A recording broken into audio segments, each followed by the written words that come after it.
Welcome to the Alpha Movement Podcast and to this episode of the Mindset Rx'd Series. On today's show, I'm joined by Logan Gelbrich. I first heard of Logan on the Barbell Shrugged Podcast, where the focus is more on strongman activities. Since then, he's been referred to me as an excellent coach, leader, and thinker by a handful of coaches I really respect. His journey into CrossFit is unusual, as Logan is more than willing to admit he's not a natural choice for a coach, which is why I think he's such an excellent coach. We discuss how coaches can cultivate a growth mindset instead of a fixed one, why you need to become obsessed with one particular aspect of coaching, what makes an awful coach, and we get off topic because you can kind of pretty much imagine by this point in the Alpha Movement Podcast. I recorded this episode a few days back, but it's fresh in my mind as one of the best podcasts in the Mindset Rx'd Series. So let's get on with the show. And I'll say welcome to the show. Thanks for having me. No worries. It's a real pleasure. A little time coming, you know. We've been talking about it. So. Great things come to those who wait. That's right. Or is it that the early bird catches the worm? Oh, one of those. Right, yeah. Do what you want to do. That's easier. That's human nature, right? We pick convenient figures of speech. Too damn right we do. Whichever makes it easier for me on the podcast, I'm happier with. Yeah, totally. So where I want to start off, because some people have a fairly good idea. Some people listen to Barbell Shrugged and other podcasts that you may have appeared on and kind of gone. Mm-hmm. They understand a bit of your background, maybe about training and college and your progression from baseball to where you are now. But could you quickly recap that? But kind of where I want to focus is on your coaches throughout that period and how they influenced you. Yeah, absolutely. So I remember even, you know, as early as like middle school being like, how cool is that? I had all the best teachers in elementary school, you know, like there's like, you got two options for kindergarten teacher. We got, you know, Mrs. Weems or whatever, you know? So I feel like that theme just continued throughout my life. I guess the coaching side of things, to answer your question, started with baseball, which made up a lot of the beginning half of my life, or at this point, most of my life. And there's almost too many to mention. You know, I spent a lot of time playing baseball in like inner cities in Los Angeles, and there was sort of a different texture to the style of coaching. So Tommy Butler was a guy. He's an old man from Mississippi who walked with a cane and let you have it, right? And so there was this sort of hard-nosed culture instilled right away. And then you know, my dad even was a coach in a lot of arenas of my life. And, you know, he's very influential in terms of becoming whatever it is that I'm becoming. And all the best parts have come from my parents, at least to start. From there, you know, I went to college. I played at the University of San Diego. Rich Hill is the manager there. He was the manager when I was there. And we had a very special group, a very special culture. And that's the first time that I really learned organizational culture, like how you get 40 people to do something amazing. And that's sort of where I learned entrepreneurship and a lot of lessons that I still, you know, use every single day. Those guys are actually coming to the gym on Friday. They're in town to beat up another Division I program, so they're going to stop by the gym. It's always kind of cool to get to talk to those guys. And so the strength and conditioning side was also one of those scenarios where it's like, wow, I'm continuing to run into the best coaches available, the best coaches in the country at this point. I've mentioned before a guy by the name of Shannon Turley, who is now head of strength and conditioning at Stanford football. And he was, you know, his style is completely unique, and he was a technician and a master of organization and setting the tone and understanding what excellence is. And then in a equally respectable and amazing version of coaching, just with a different style, we have Stefan Roche, who replaced Shannon when he left with Coach Harbaugh up to Stanford. And that is where I was exposed to CrossFit for the first time. So this is 2006, maybe 2007. Coach Roche became our strength and conditioning coach. And remember, from the athlete side, you're not geeking out on movement. You're not on YouTube. Your job is to win baseball games and throw harder and hit balls farther. And strength and conditioning is a tool for that. Well, sort of behind the scenes of that conversation with Coach Roche was CrossFit. And Coach Roche is, he's been teaching the level 1, and developed part of the level 3, I believe, for years. I mean, obviously more than a decade at this point. So that was really cool to see CrossFit sort of grow up in a lot of ways. In hindsight, you're looking back and you have assistant strength coaches with the last name Bergner. And, at the time, that's just like another name, but now it's very meaningful. And it was just an amazing little petri dish to learn movement in different ways. And to layer on top, and this is sort of what gets into what you do, we were a pretty progressive program. So we had a mental skills coach. And so sports psychology was at the forefront of our language. It's something that we talked about on a daily basis. We had breath work practice, visualization practices. We had strategies to return back to the moment. We hit this thing from all angles. And so that was a foundation that really set a tone for me. And then, I had a short professional career, but, after I was drafted by the San Diego Padres, I show up to short season A ball in Eugene, Oregon. And Greg Riddock is my manager, former big league manager. And as it turns out, again, best coach ever falls into my lap. He is the mental skills coach for the entire Padres organization. And so there's a flavor of what we're doing on the baseball field that is inclusive of what's happening between the ears. And then, are you being an asset to yourself, or are you a liability? And it was just, I just feel very fortunate to sort of stack on top of each other these wonderful experiences, because look, I have lots of peers and friends and former teammates and even people I've played against who were very well-to-do, motivated individuals who just had a different route, and they just didn't have the conversations that I was fortunate enough to be tangent to, Were there any defining moments in your experience that made you kind of go, oh, that's the sign of a good coach? Or do you reckon it was an accumulative thing? It's a cumulative thing. And the reason why I say that is because there are lots of different moments, and you see style. I think this is a newer area for me to sort of wrap my head around, which is style. And this is part of, I think, just my own cognitive evolution. You start to learn principles and maybe even some dogma, and you get your head wrapped around and you start saluting different flags in terms of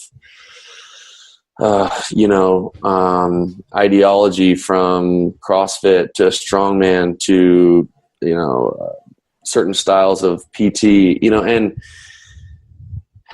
when you take a step back and you can sort of see everything for what it is, you start to see that style can emerge above that. And so you have 3 or 4 or 5 different coaches making the same point in their own unique way. And what you sort of learn from that, I think, if you can take a step back, is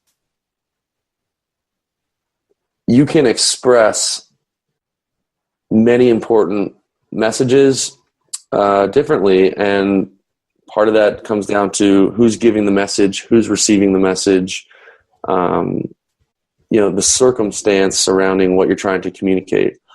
And so, there was a certain culture for the club team that we practiced in, Watts in South LA here. And there was a certain culture that defined our group, and it's not right or wrong. It would be different if it was in a nice neighborhood, for example, but our culture that helped us tap into our best potential was expressed in a certain way. Now, if you can take a step back and have a different view from a culture that's a little bit more, straight edge, you can still accomplish great things and reach mastery and, peak performance. It's just a different style. And so I just saw a number of different angles in coaching, I think. Despite those angles, were there any kind of like defining principles or ethos that they all shared, or aside from style, or is there a style that they all shared, or commonalities, or any big differences or anything like that? The biggest thing, you got to remember what the sport of baseball is about, and that is a sport that almost turns up the burners, turns up the volume on the dial of failure. So, I could never understand football. And I'm not saying like I don't like football. I think football is great. I couldn't understand the dynamic of football because if you lost the game, it was a really, really big deal. Like it could ruin your season. Like I was pretty close to the USC football program when they were winning a national championship almost every year. And you play a game, and if you lose a game during that sort of period in the program, it meant you weren't playing for a national championship. I couldn't wrap my head around that because in baseball you play 150, 162 games at the major league level. A college season is just several months, and you play 60 games. And so failure is in your face a little bit more. And so the lesson through and through that helped me the most was understanding process. This is like the big trick, right? This is the big performance trick. You have a goal. I want to lose 10 pounds. Great. That's the goal. You can write it down. You can say it. You can have a mantra. You can, put it on your bathroom mirror. You can tattoo it on your forearm, but none of those things get 10 pounds off your body, right? That's the big trick. Yep. Wanting the thing doesn't get, focusing on the result doesn't get you any results. How messed up is that? Right? So the trick is to figure out what the goal is, what the point is, what the purpose is, and then trade that for the process. And you have to be a psychopath, an absolute savage about the process to have any chance of accomplishing goals that, all of our goals are going to be pretty remarkable, hopefully. Right. So all of our goals that are worth a damn are going to require an unbelievable commitment to the process. And then as failure happens and things change and things that are outside of your control start affecting you, the highest performing decision is always to just return back to the process. Nice. Right? The moment you start disassociating from the process and you start thinking about that bad call or about the birthday party that you're at because there's a cake in front of you, or, in terms of your weight loss goal, or, you can't sleep enough because you're at work too late, right? It's none of these thoughts and deviations from the process help you. And so performance and sports, it's a great little microcosm to learn this language because at the end of the day, it's a lot less like our daily life. Like what I observe is our daily life, in 2017 is very inclusive of like feelings and emotion, and we're kind of walking around and just making sure everything's okay. Well, sports don't care about that. Sports care about what the scoreboard says. Better is better, and that's it. And you can improve your chances for success or not. And in high-performing teams, that's the commitment, right? Nice. And sports are just a great place to learn that, So University of San Diego, Coach Hill, that was the first place where it was so ingrained into our culture that you could just see the monument in front of it, just the columns that were unbreakable about process.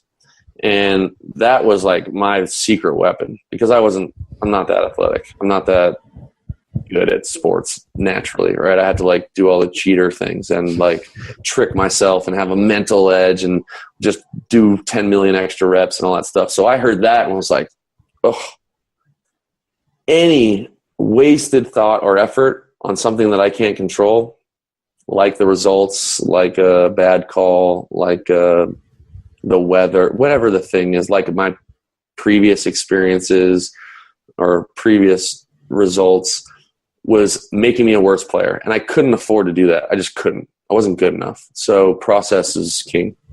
How do you pass that on to your clients or your athletes, like in terms of getting them to fall in love with the process and obsess over the process?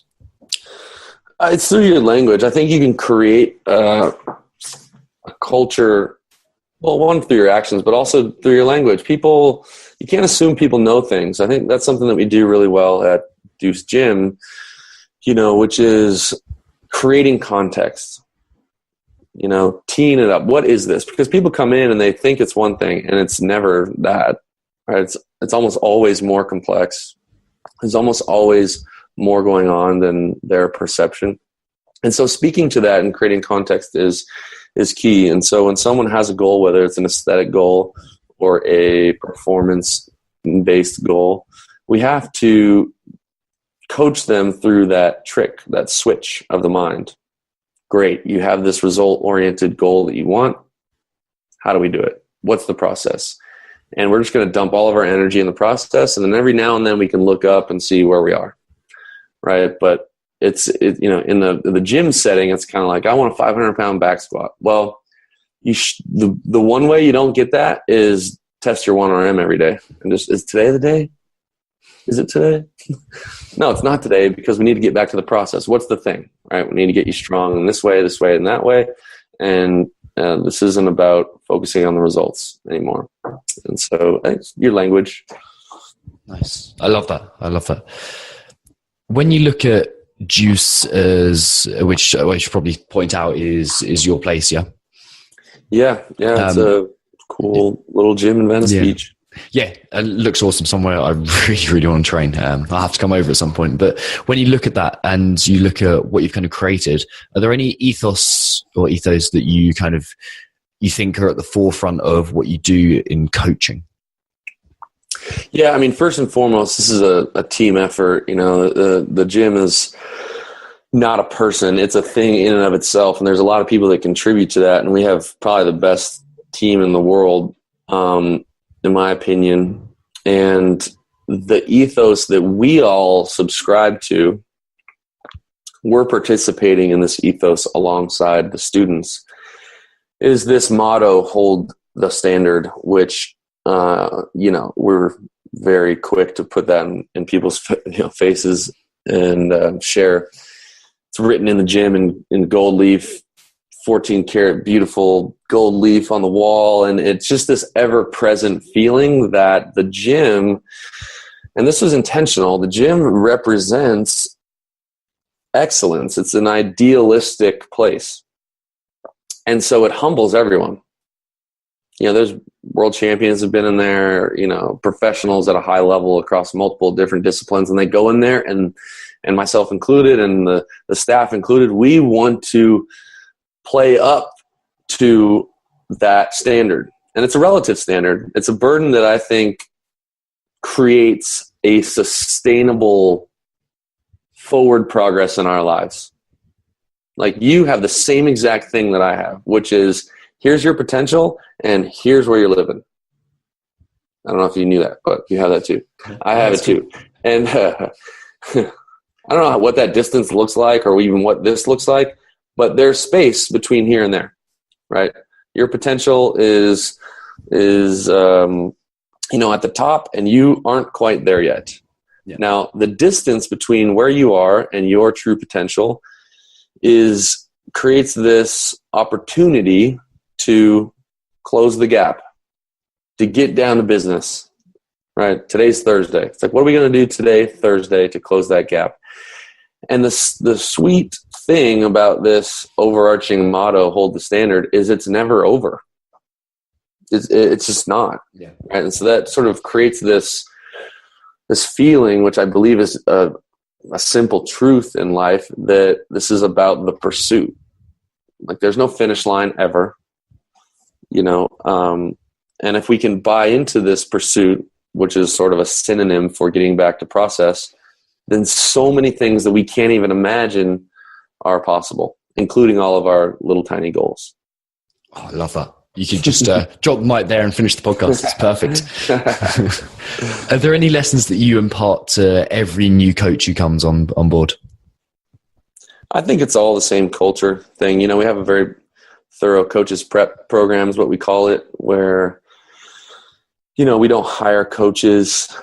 Unfortunately, we have to turn away excellent coaches, like professional coaches who, and understandably so, don't want to go through this sort of these hoops, if you will, to participate. But it comes back to process. I mean, imagine the tone that is set when someone says, hey, I want to coach here. More than anything, here I am, Los Angeles, Venice Beach, coaching at Deuce Gym. This is my life goal. Awesome. Here's what you got to do. You got to go through this 3-part program. And if you're a professional coach, you might be able to hustle through it. It might take you just a month. 6 months is actually pretty fast. Sometimes, for most people, they quit. And for many people, it has taken years for them to, move through this process. Now, if you come to me, if you come to the gym and you say that,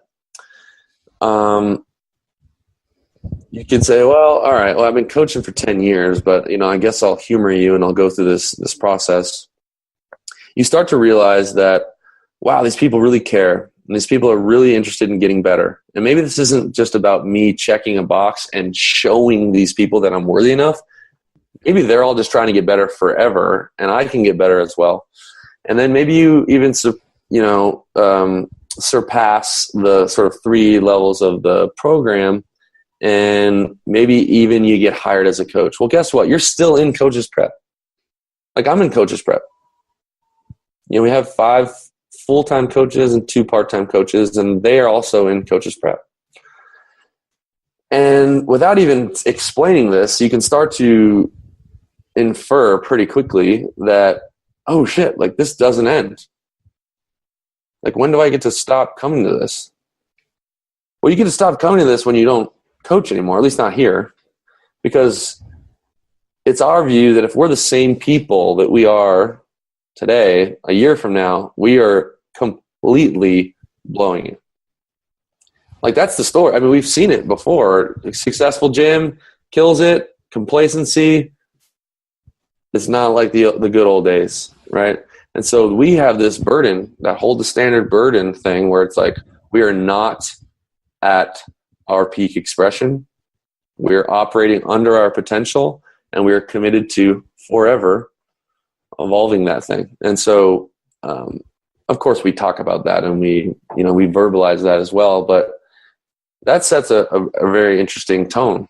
You would have to have your both eyes shut and 2 fingers in your ears, trying to ignore the fact that this is a place that is going to hold you accountable forever. And it's a cool cultural thing. Like I said, that's not me. That's the gym, man. That's the brand. That's the building. When you walk in there, you just feel that.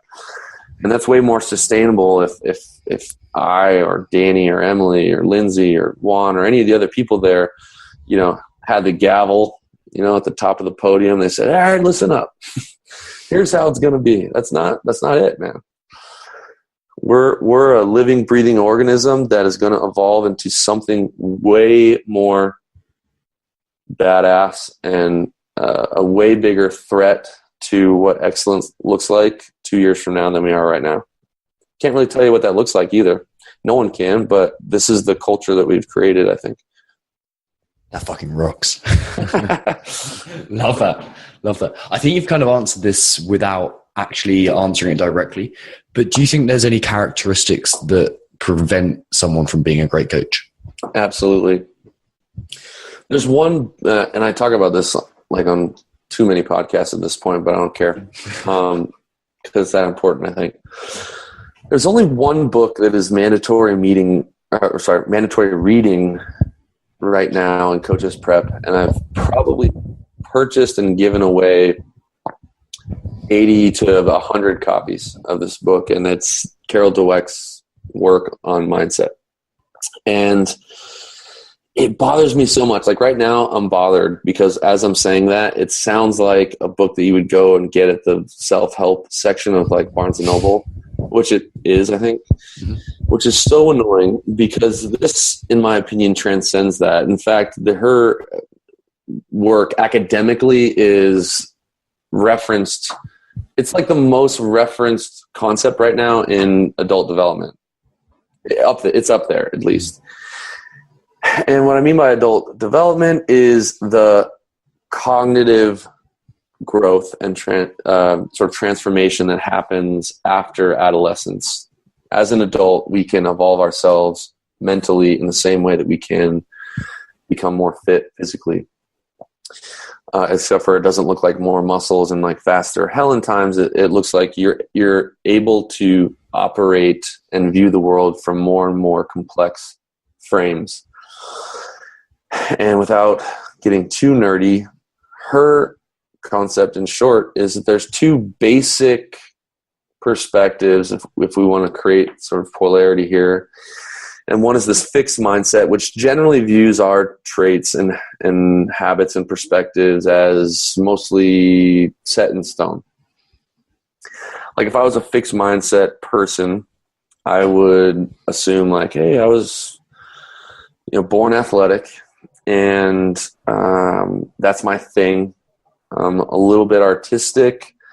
I don't really like grammar, and I'm very poor at interpersonal skills and communication.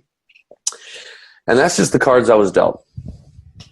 And what happens when you have this fixed mindset perspective is, based on what I just told you, if I go to like a weekend, beach volleyball match and I start making mistakes and losing games, and I get really attached to those outcomes, I start to think that, one of two things is happening.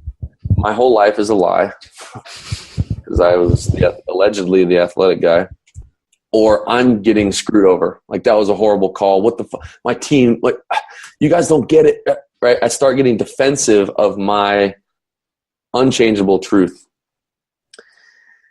And that's an annoying person to be around, first of all, and that person is limited. Like, there's a glass ceiling on that person's potential, whereas the growth mindset individual says, in general, that our traits are quite malleable, right? We can improve upon things. We can get worse at things. Our environment can change us. We can, with our own control, change our traits. And that perspective does one key thing. It does a lot of things, but I think one key thing, which is it looks at negative feedback as an opportunity. Because if you tell me that my art sucks or that I'm not that strong and I have a growth mindset, I can look at that as a chance to get better, right? Because remember, I believe that I have some say in how athletic I am or how I can express myself artistically. So if I say, well, man, what don't you like about my painting, man? Like, what's the deal? And you're like, well, you're kind of sloppy in your line work is really what's happening here. It looks horrible. I can say, shit, oh, thank you. I can go back to work now on my line work and become a better artist. And that to me looks like unlimited opportunity. That looks like hold the standard. That looks like your potential is here and you have a chance to arguably not only close the gap and meet that potential, but transcend it. You create a new ceiling to what is possible for you. And so if you have a fixed mindset, you are playing defense and you are unable to communicate effectively and transcend and grow your coaching ability, and you'll forever be stuck in your own version of mediocrity, in my opinion. The growth mindset is key. And I think that gives someone at least the upside. It doesn't make you a great coach at all. In fact, you can be a great coach with a fixed mindset and be a god-awful coach with a growth mindset. All I'm saying is that you have an opportunity to be the best coach possible with this growth mindset. Something that keeps on kind of coming back to me, and it's not really on the theme of this podcast at all, but why are you doing this? What's the driver behind it? Well, I guess there's a couple ways to answer that. I think specifically when it comes to entrepreneurship, I guess that wouldn't be specifically, generally, when it comes to entrepreneurship, I've always been fascinated by it. So when I was growing up, I sort of dumped all my eggs into this basket of a pursuit of baseball, but I was also aware of what was happening around me. And the most successful people that I knew, friends of my dad and mom and whatnot, were entrepreneurs. And I mean that in successful in all of the ways, you know, in terms of happiness and fulfillment and community and how many people they could affect, money, freedom, all of the things that I guess we could start to evaluate success from a million different angles. The entrepreneurs seemed to be creating purpose, growing people and themselves. They seemed to always be tethered to challenge. And it seemed like they were living the most rich lives possible. And I was aware of that. And I viewed entrepreneurship, I still view entrepreneurship as the best excuse. I think the private sector is the best way to disseminate a message. You know, and so the gym is, for me, it's a little bit of an excuse to throw up the middle finger to the fitness industry and how awful it is at what it claims to do. You know, I started a company called Original Nutritionals. It's the same thing to what's happening in nutrition, specifically the supplement space. I just got involved with Strike Movement, and we too have a message about movement and about transcending the gym and about leaving behind dogma. And what better way to do that than capture an audience with an excellent product or service to change people's lives. And so for me, that's what it comes down to. Now, specifically, I don't know, man. I really don't know how I got involved in fitness other than I observed something that I didn't like. Because for me, fitness was an unnecessary, I guess it's a necessary evil. It's not even really an evil. It was just something I had to do to accomplish my goal. Like I had to be stronger, faster, etc. for a chance at being a major league catcher. So I always say that I'm like this reluctant coach. You know, I owned 0 muscle magazines. Like I know who Arnold Schwarzenegger is from like his movies, but I never, you know, like I didn't have his poster on my wall. I never did a bicep curl ever till like college. You know, college first day of strength and conditioning class, 6 a.m. weights. We had to do some like awful circuit thing just to like do a gut check. And one of the stations was a back squat, and the coach just like goes, "Everybody here is back squatted, right?" And I'm putting my hand up and no one else raised their hand. And I was like, oh God. So today's going to be my first day back squatting, you know? So I got here just because of this purpose, which I think that I have to continue to challenge and evolve myself. And for me, my physicality is part of that. I definitely have something to say when it comes to the fitness space, and this is the best way to say it, I think. I think it's so much more than fitness that you're trying to get across. And excuse me if I'm putting words in your mouth, but I think it's like kind of a way of living, just as you said, hold the standard. Yeah, no, it's for sure an excuse. You know, like we say this in our, intro session with new students. You know, I go like, if this was a coffee shop, we'd be talking about coffee, but it's a gym. So we're going to talk about some push-ups or whatever, but this is really about where are you going? Who are you becoming? And so it's the flavor of the delivery vehicle for this thing. Nice. Love it.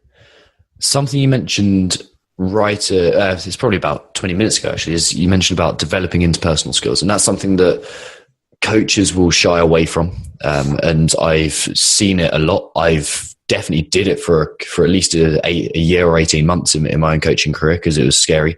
What made you kind of confront that, and how do you go about coaching it? So it was out of necessity for me. You know, if I was going to, you know, sit down and try to draw up the best job I could come up with for my personality type, and you're going to have to let me be a little bit fixed mindset here. I've learned that, as the years come by, I'm just generally aware of the fact that my energy looks a lot like a very introverted person. So whereas I'm of course speaking to people and coaching and interacting with people on a daily basis, and I enjoy it, it does cost me energy, and I get recharged being by myself. So if I was to draw up like the perfect job, it wouldn't be doing what I'm doing. In fact, in elementary school, middle school, even as late as high school, I don't think I fully cried in college, but I definitely freaked out. I would cry in front of the class or whatever the thing is if I had to like recite a poem or present on a project or whatever, like tears. As like a fairly grown individual, like that's a problem if you're going to teach seminars around the world and coach a bunch of strangers how to snatch balance or something like that, right? And so it was out of necessity that I had to figure out how to communicate.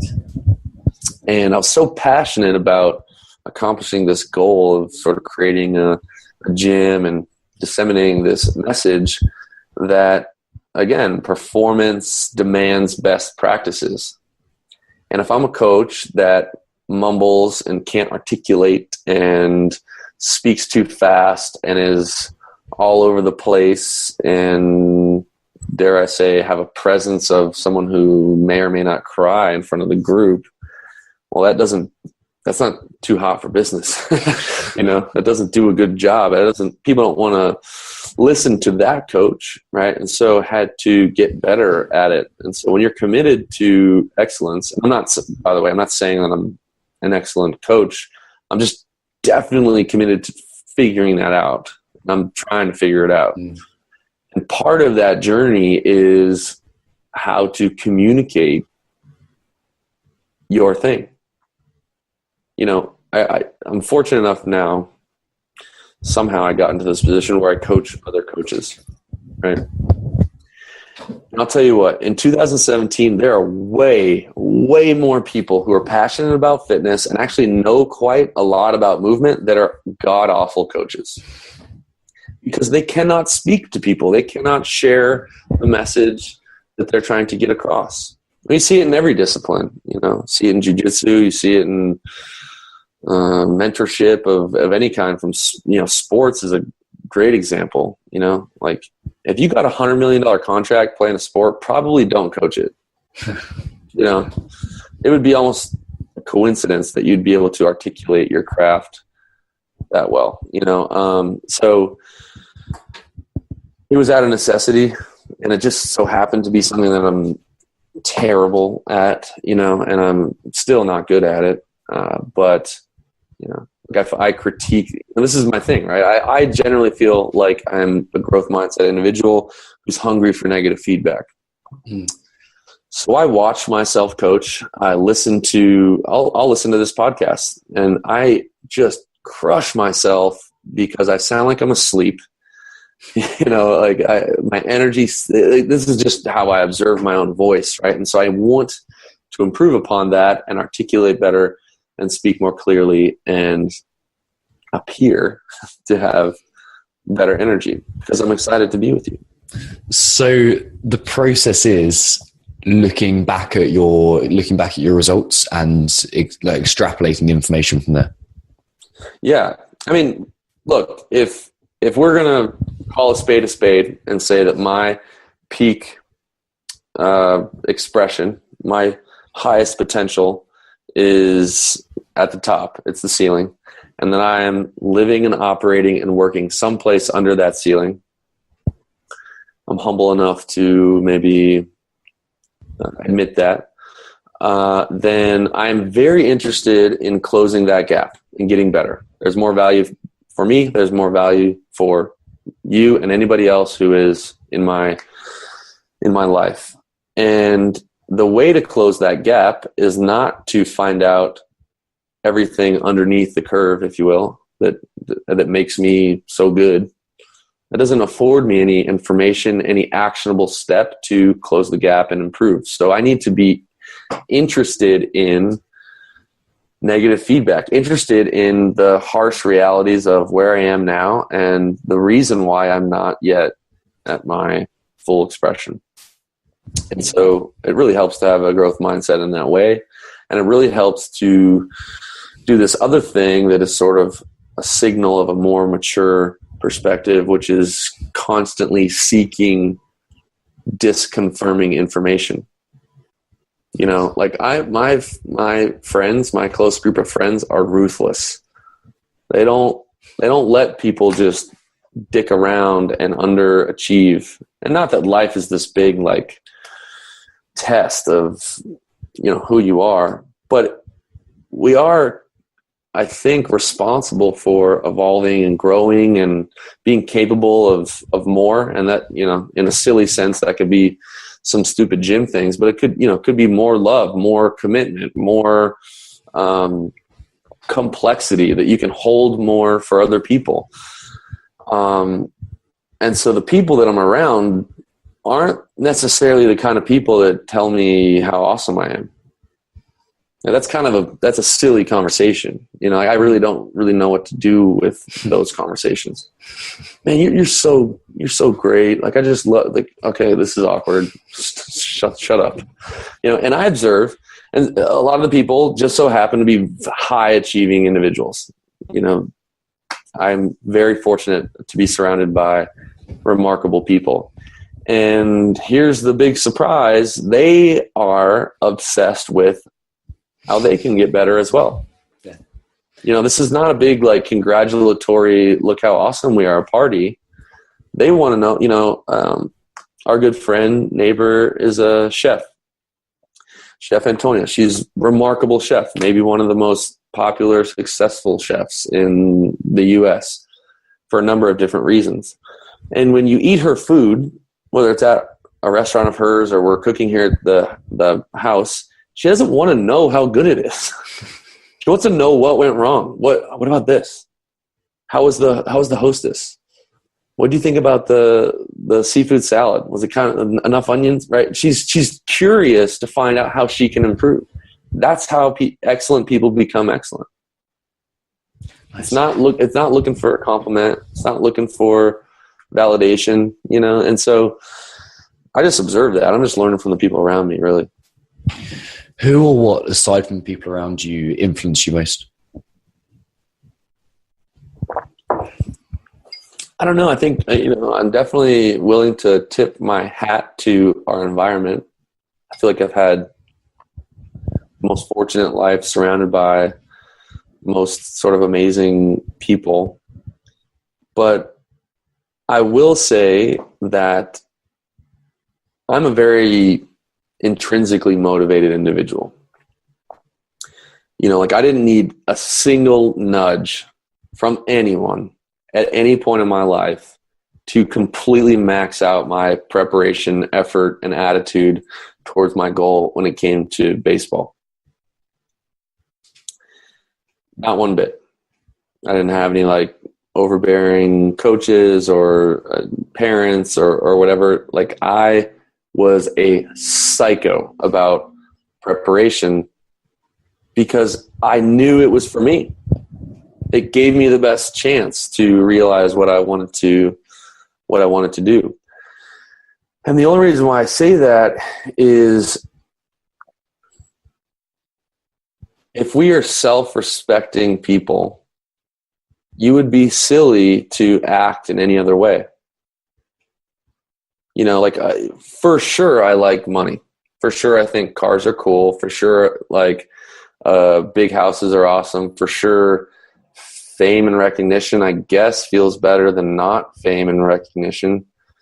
And I guess those things can help us along and be kind of cool little carrots out in front of us. But here's the way that I look at it. And this comes back to just straight up performance. You take all the emotion away from it, and here's what we know. Intrinsic motivation, doing it for your own sake, outperforms all of those other things 10 times out of 10, 100 times out of 100. There is no such thing as a house big enough to out motivate someone than intrinsic motivation that comes from within. This is why we see unbelievable human bouts of adversity where people overcome being on a raft at sea for 100 days where they should have died 20 times and everybody got eaten by sharks and they're slowly dying in the thing, and they have some sort of internal drive. Like there isn't an external thing that can compete with your own ability to propel yourself. And so regardless of what cool new thing I'd like to get from my career or whatever that's evolving, I know that is never going to be strong enough or as strong as my own ability to answer, what am I becoming? Can I be better? Can I do more? And so I just sort of use that as like the biggest crutch ever to lean on. You know, for sure I'm surrounded by excellent people and mentors, and that will never end. And I'm forever grateful for that. But none of them can want this for me better or more than I want it for myself. There's no way. It's just mathematically impossible. Are there any philosophies that you tend to live your life by, or not necessarily quotes, but some ethos that, apart from holding the standard, is there anything that you kind of like find yourself coming back to time and time again to make your decisions or to kind of see the world through? I think it all overlaps. Like, I think the hold the standard thing is this umbrella that means a lot. And it really just comes down to, I would just answer your question by saying sort of the same thing in a different way, which is we got one job. That's the way I look at it. One job, and that's to evolve. Okay, so staying the same, playing defense, trying to strong arm a position to solidify your place as being right or correct is the same thing as going backwards, right? If you're holding on to where you are and you have to play defense for whatever dogma you believe in, or you have to convince the people around you that you are a certain person, you're already going backwards. You cannot progress when you're on defense. And so I view this life, the rest of my life, as this endless cycle of putting yourself in position to have your peak expression, continually failing to realize that because you never reach the ceiling, and getting back to the process, right? You look for idealism, you try, you land short of that, you search for the negative feedback, then you regroup. And it's this spiral effect that goes on forever. And what's cool about that, like I said, is it's our only chance for realizing our potential. And what actually happens is you start to evolve into things that you couldn't, like I'm not even smart enough to figure out the complexity of my life 10 years from now. I can't predict that. I can have goals today, but guess what? I'm going to be a whole different dude 5 years from now. I can't wait. Right? There's going to be things that I'm not even prepared to understand about my future. But if I'm committed to the process, I have a chance to do that.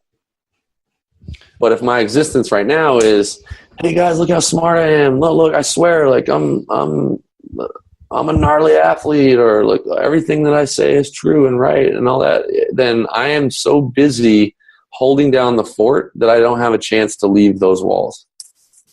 It seems awful to me. Trying to get people to like you and defend your existence, that is death.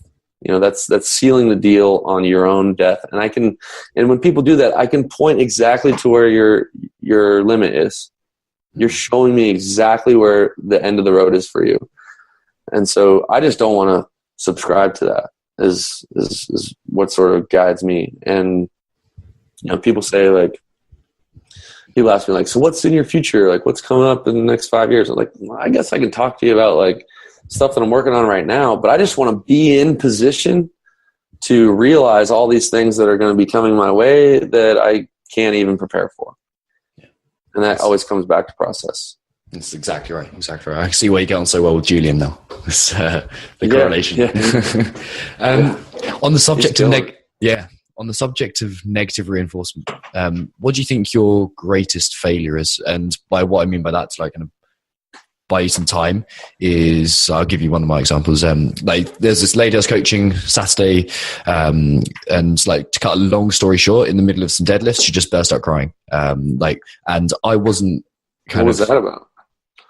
Well, so many things that I should have picked up on straight away. Because my responsibility as a coach right there was to kind of go, yeah, I see what's coming, and there were so many signs in front of it, and I should have been able to track that back, but I didn't. And then I have to, like, that gave me a sign, and that was one of my greatest failures, because it gave me a chance to go, okay, this is what I need to do. I need to get better at identifying these situations. So are there any kind of great failures in terms of what you do that have kind of led you to where you are now? Yeah, I'm so good at failing. I fail all the time. In fact, in a sort of like little microcosm, like in a small sense, that's the entirety of my like 20 years playing baseball was just one giant failure project, And the crazy thing is the failures hurt more the further you get along. When you strike out in Little League, yeah, for sure that feels awful. But when you've put in 20 years of work and you're going up there trying to get a paycheck and you strike out, it's like, oh God, it like doesn't feel any easier, And so in a small sense, my bread and butter was failure and how to deal with that, because it's just so in your face. In a more general macro sense, and this is going to sound like really morbid, but imagine, and because this is what happened, this is my life basically. Imagine spending nearly, I think it was like 20 years, we'll say 17, 18, maybe 20 years committed to one thing. Every decision you make is funneled through this lens of, does it help me accomplish this goal? No plan B, no hedging your bets, no insurance, no backup plan, no, I'm going to sort of try this, but if it doesn't work out, this is what I can really do. None of that. And in one conversation, it's over. Like, just short of your goal. Like, I was never the starting catcher in Petco Park for the Padres. Like that never happened. And that was my only goal. More than, it's like almost 2 decades of my life committed to one thing, and close but no cigar. Now, for a lot of people, that can crush you. I mean, it crushes people. I mean, there's people right now that are getting released in the major leagues and the minor leagues that they will ruin their life, and they'll never be able to recover from that. So failure is, I know that really well. Now, just like we talked about earlier with process, you can choose a couple different approaches from that. What's in your control and what's not in your control. And what was not in my control was the future of my baseball career after I was released, after I retired and decided to stop playing after I got fired. What was in my control was, well, let's take a look at what you're capable of now. Sort of like taking inventory. And what I observed was I could work more hours. If I found the right thing, I could work more hours harder with better deliberate practice, with a hunger for negative feedback, with more passion and purpose than anyone I've ever met. That's how I finished. So it's like, either my life is a complete failure, or I am going to be a problem in the next thing that I try, because no one can compete. Nice. It seems like the latter pays, Yeah. Like, I could for sure be at the bar right now talking about, like, no, it was second and third, 2 outs, man, and I was up. Right, I could be that guy, like glory days guy. That seems awful. It seems like my life is over and I'm dead. Or the other one is, this is going to sound like a weird Disney movie, but it's like, this is the first day of something new. And I'm really glad that I view failure in the way that I view failure, because, here we are, and wherever here is, you know, I'm on a trajectory that is up rather than, like I said earlier, playing defense for some sort of fixed mindset acceptance, you know. What did the days and weeks and maybe months look like straight after that time you were let go? Yeah, it's a good question. That was actually probably the most important time in my life. I was just talking about this actually in an interview. There was an eerie calm when I verbalized to the people in my life that I was not going to keep playing. And there was an eerie calm and a lot of uncertainty. Like, it wasn't calm because I was like, all right, got a job. You know, it wasn't like that. It was calm because I felt so comfortable in my own skin.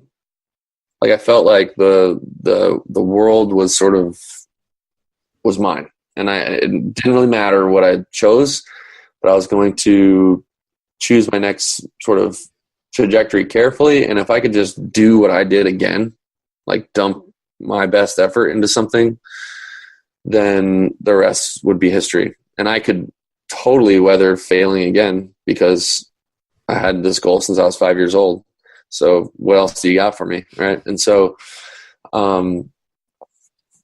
I went inward.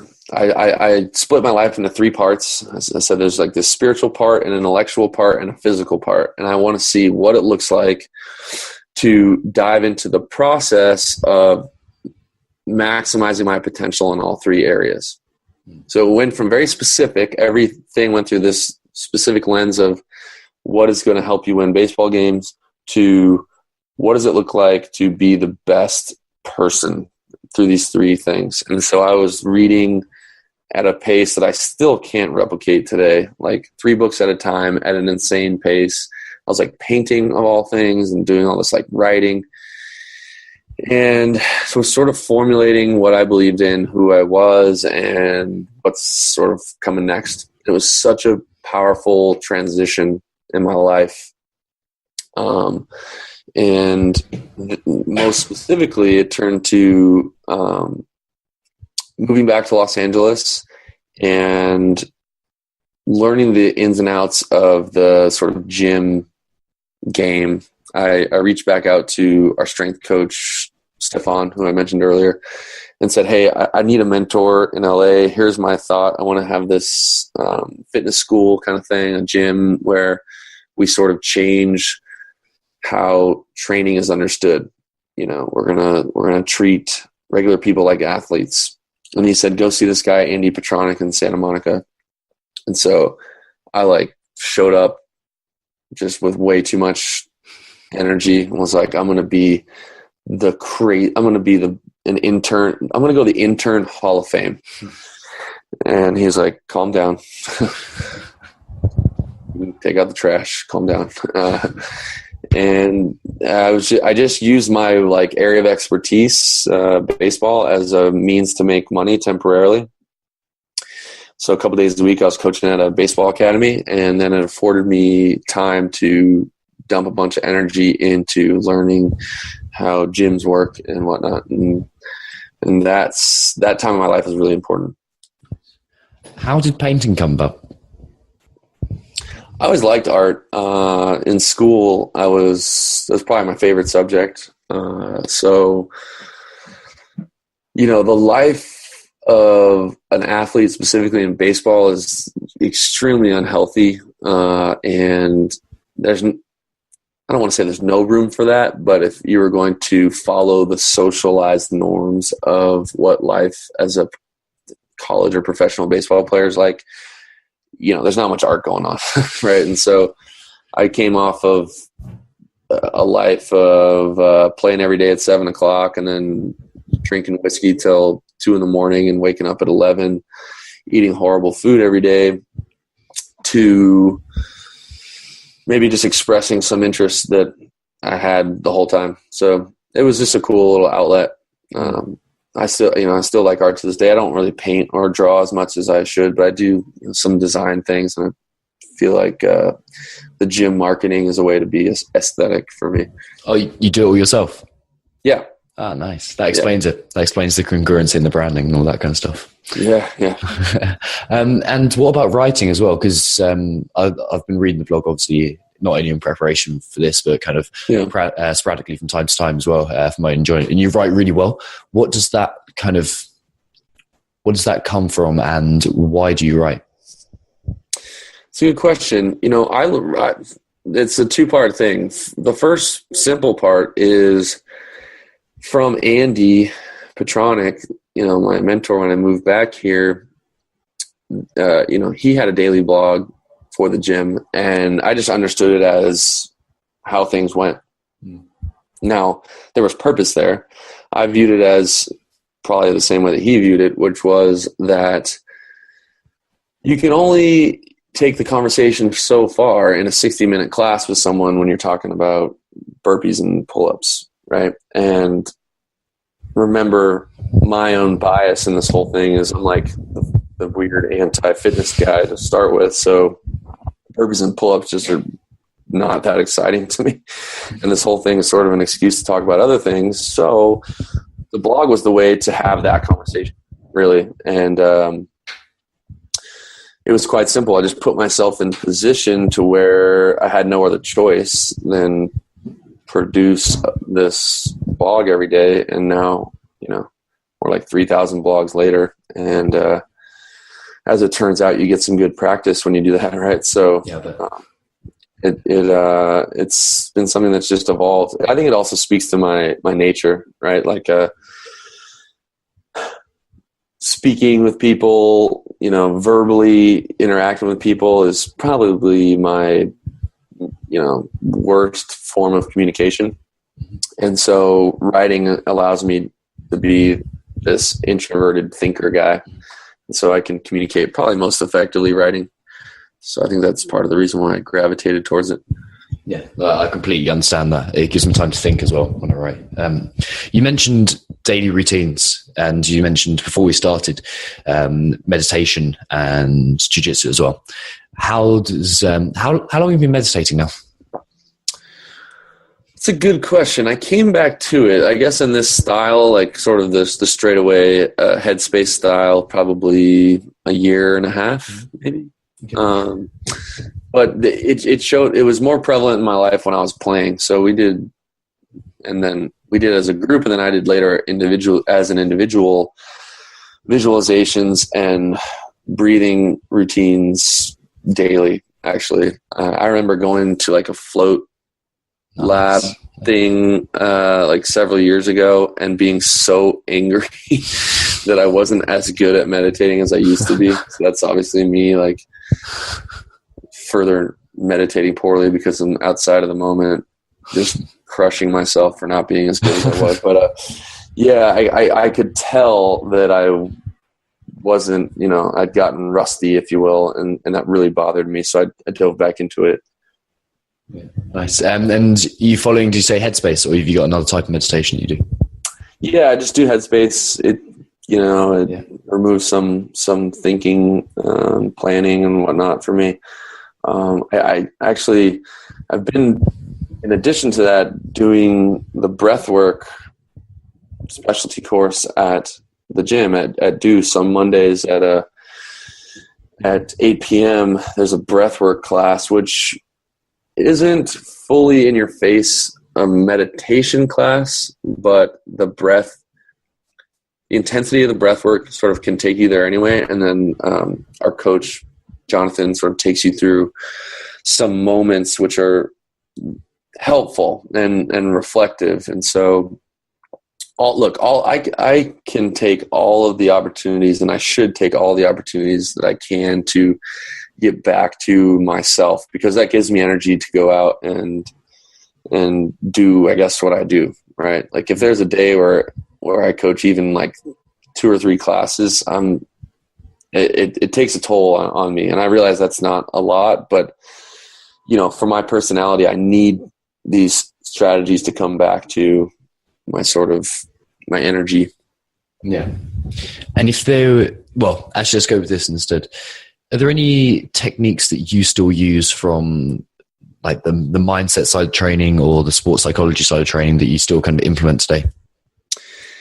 Yeah, and actually visualization has been part of my life for as long as I can remember. The funny thing is, and I actually write about this in my book a little bit, which is I didn't realize that that's what was happening.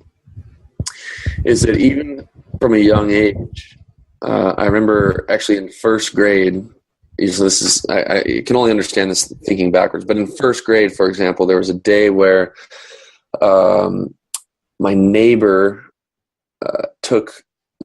parents took us to school one day, and that was outside of the norm of the routine.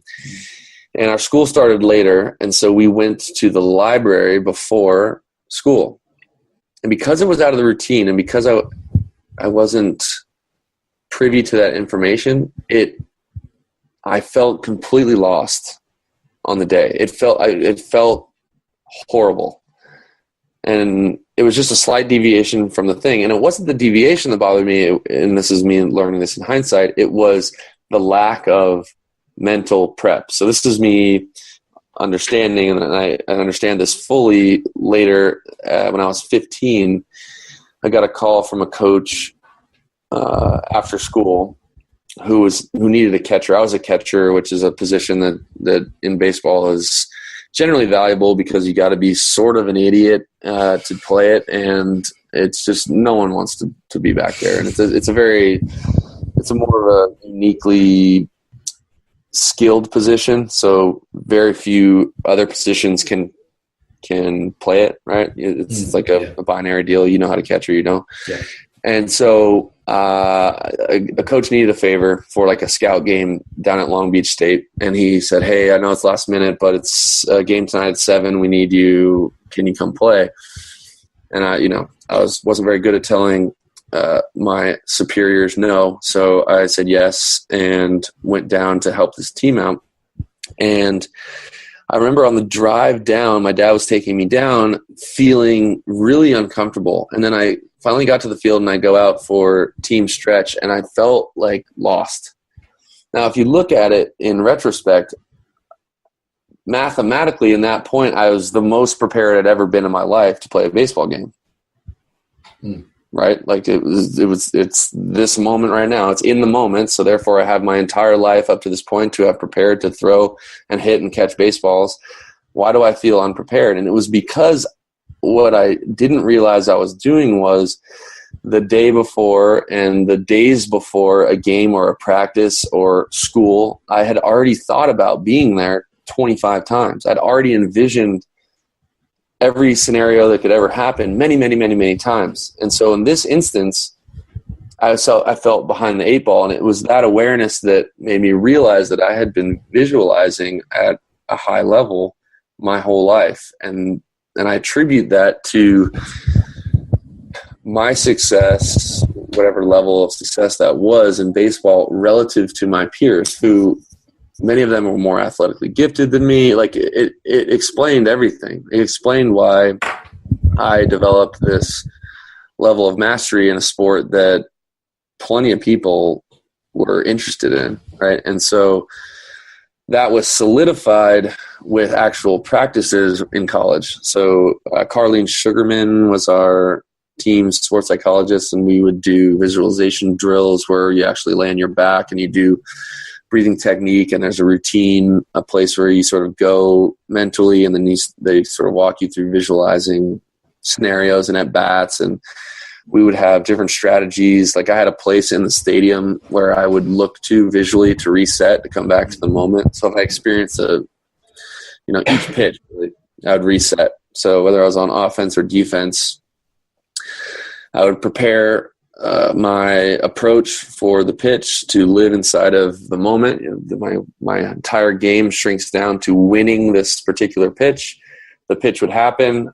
I would reset. I would find a visual, this one point that I would look at in the stadium, wherever we were, to come back to the moment and sort of separate the last pitch from the future pitch. And it would allow me to sort of operate in the moment. And that was, a physical strategy along with the pregame visualization that was a more solidified version of what I was doing since I was like a little kid.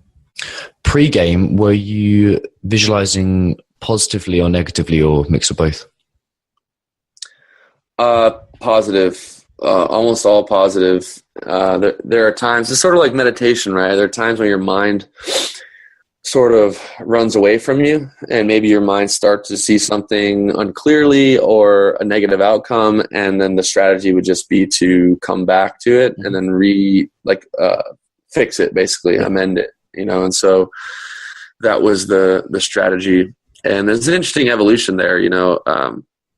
I believe John Wellborn shared a similar experience with his own visualization, which is, and I might be getting that wrong, but I remember sort of feeling like I had the same experience, which was, at first you see it through like a third person. Like I remember I'd visualize myself hitting, but through the view of the catcher, which is weird.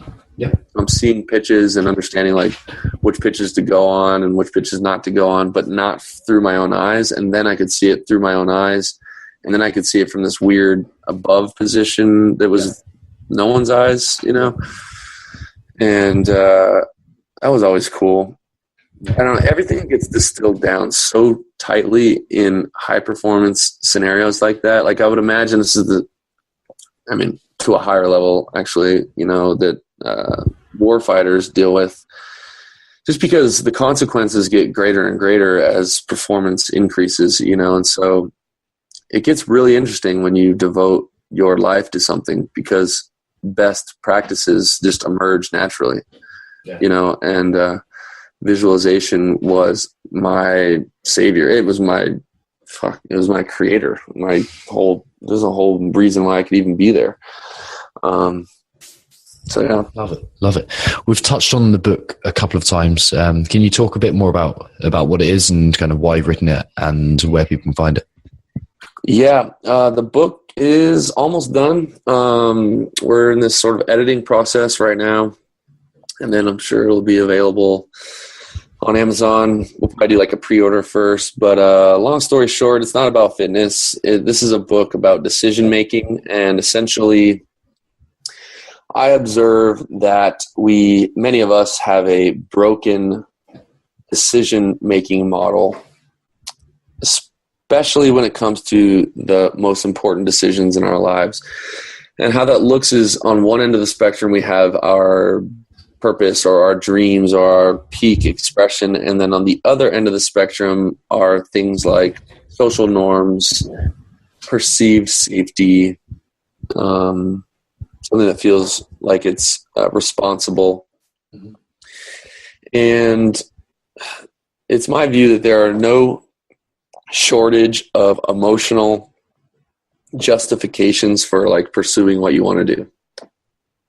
Like there's no shortage of emotional reasons for you to be like, I'm going to drop everything I'm doing and I'm going to teach people mental skills and fitness because that's my passion.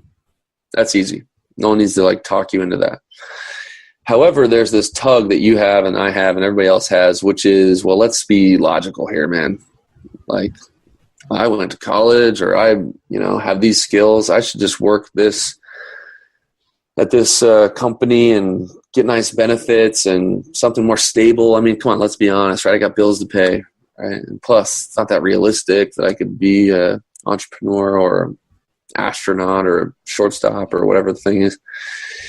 And the book is essentially an objective argument for pursuing your dreams, because what I'm saying, what I'm proposing, and what I know to be true is that you mathematically are less useful when you concede your goals and choose perceived safety, social norms, some outcome that you really don't want. And that your best self, the only chance you have for your best self is to pursue this purpose and passion and your idealistic expression. Essentially, you cannot compete with the version of yourself that concedes what you really want with your life. So if you're going to tell me that I would, but I'm just going to be a little bit more responsible, right? You can't blame me. I actually say, well, yeah, I can blame you, because you're choosing to be 60%. You are less useful for yourself and less useful for your community. the utility mathematically is just lower. And the linear sort of expression of that looks like people that go right, which is what I'm saying is choosing your dreams, moving towards your potential is going right, and conceding those is going left. When you go right, you understand commitment in a way that cannot be replicated any other way. So when I chose to play professional baseball, for example, I was able to enroll in commitment that I couldn't fake in any other direction. I couldn't decide, okay, I'm going to be an architect. I really want to play baseball, but I'm going to be an architect, but I'm super committed. And that super committed is fake. And it's not as robust. It's not as thorough. It's not as truly committed as my goal to play baseball. Well, the second thing is that you're able to enroll in deep work, more deliberate practice, and build a large body of work towards mastery when going right, that you cannot compete against when going left, right? How is it that a 9-year-old kid sits in the backyard putting hundreds of balls on a baseball tee and is getting extra practice? Not just any kind of extra practice that comes with visualization, and you're attuned to the moment, and you're getting feedback from every single effort. So it's not monotonous. You're not just checking boxes, doing busy work, like busy homework, but you are distilling down this time to where 1 minute of deliberate practice is worth way more than 1 minute of just any kind of practice. And when you're going right, which is what I'm calling it, outperforms going left in terms of the type of work that you can produce 100 times out of 100. The next thing is that you're more resilient to adversity. So here's the deal. The only thing that I know to be true about your life and my life and every person I've ever met is sometime in the future, it's going to get weird. Adversity is coming. That's just guaranteed. The future is uncertain. If it was certain, then we could work around it, but there's no algorithm. There's no prediction model that is perfect. There's never been one, and there never will be one as long as we're looking at past experiences to somehow predict the future. And because those adversities are coming, what I'm saying is you are more fit to manage those adversities when going right than when you are going left. If you're working a job that you sort of kind of are into, but you're doing it because it has great pay and whatever, some awful reason like that, when it gets weird, when some financial issues happen, or your car breaks down, or there's some health problems, or your significant other breaks up with you, whatever the adversity looks like, whatever level of adversity looks like, I'd be willing to bet that you are more likely to quit, or your work is more likely to suffer if you are pursuing something that is not your peak expression. You could do anything you wanted to me, and I was not going to deviate from my progress towards the major leagues. You do anything you want. And that is not true about some other pursuit. It's just not. There's no way I could pretend the commitment to the craft at that point. The next thing is that you have an opportunity for what we know as the peak human expression as flow. Flow states work with two things: increasing your skill set or preparation and increasing the challenge that you're up against. So as you grow your large body of work, like I just said, and continually put yourself in position to challenge it, to stretch that capacity, then you have more and more rich opportunities for flow, which is where you are the most viable producer of work with the least amount of effort. You're Michael Jordan Game 6. And that's mathematically your peak expression. The more flow we have, the more utility, the more happiness, the more joy, the more commitment to the moment, the more commitment to purpose that we have. It is undefeated. The last thing is, and this is the trump card, because here's the deal, you can be like me and get it wrong, air quotes. You can pursue something that doesn't end up being your end all be all thing, because when going right, you develop highly transferable skills, right? So I spent maybe 20 years on my version of going right to pursue baseball in a way that developed all of these things: commitment, deep work, resilience to adversity, extreme flow state. Well, there are things about that pursuit that are highly transferable to other things, like business, like jiu-jitsu, like writing this goddamn book, that have nothing to do with how to hold a baseball or how to move a runner over or how to deal with a pitcher. That has everything to do with who I am as a person. I know hard work. I know how to work in teams. I know leadership. I know good leadership when I see it. I know poor leadership when I see it. I know what it means to hold a certain standard. I know attention to detail. I know all these things that are transferable, that have everything to do with baseball and nothing to do with baseball. And so the reason that is such a sort of nail in the coffin thing is this isn't an accuracy test. You don't have to be able to predict the future. Like, I want to be an astronaut now, but what if I grow out of it? Who cares? Guess what happens when you get after it, pursuing something? You become a different person. You become someone who has skills that are transferable to the next thing. And if you keep doing that, that's what I mean about the future, right? Like, what does it mean when I try my ass off and fail at baseball, and then try my ass off and then fail at this gym thing, and try my ass off and fail at the book thing and jiu-jitsu and whatever? It's just a more complex, valuable asset for the next thing. And the people that can't say that are the people that are like, guess what I got? 401k. I'm over here, can't wait till 5 o'clock rolls around. That guy learns nothing. And I don't want to be around that guy. Right? That is an invaluable individual. And so that's what the book is about. It's just this undeniable argument. It's an objective argument for the utility of pursuing your dreams. I don't think we need any more pep talks on that. We don't need to go to any more pep rallies. We don't need to watch Rocky IV anymore, right? There's enough emotional reasons, but the reason why we don't continue is because at some point we're like, hey, let's be smart. Yeah. And what I'm saying is it's just not that smart to give that up. I completely agree. You'll need to let me know the pre-order link when it comes out, because that's something I'll be getting. Thanks, man. I appreciate it. I need all the help I can get.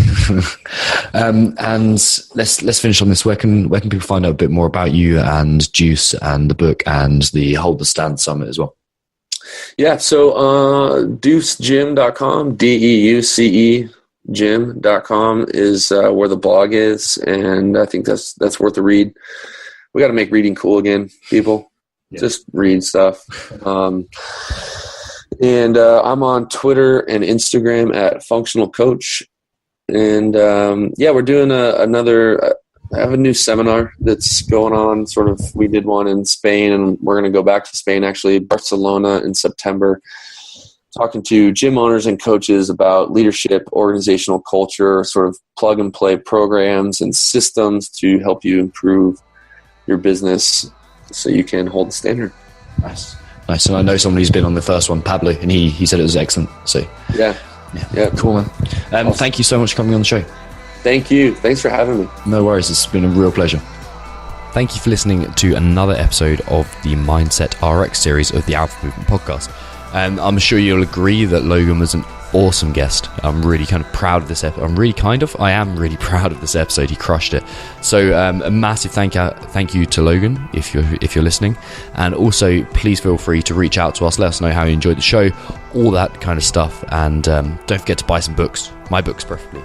The Impossible Art of Consistency and Intensity Tolerance. There we go. Almost forgot my own book. Anyway, head to Amazon, search for Tom Foxley, subscribe to the show, let us know what you did, all that kind of stuff at the end of the spiel that you get at the end of a podcast episode. So I'll leave you there, and I'll hopefully see you soon for another episode of the Alpha Movement podcast.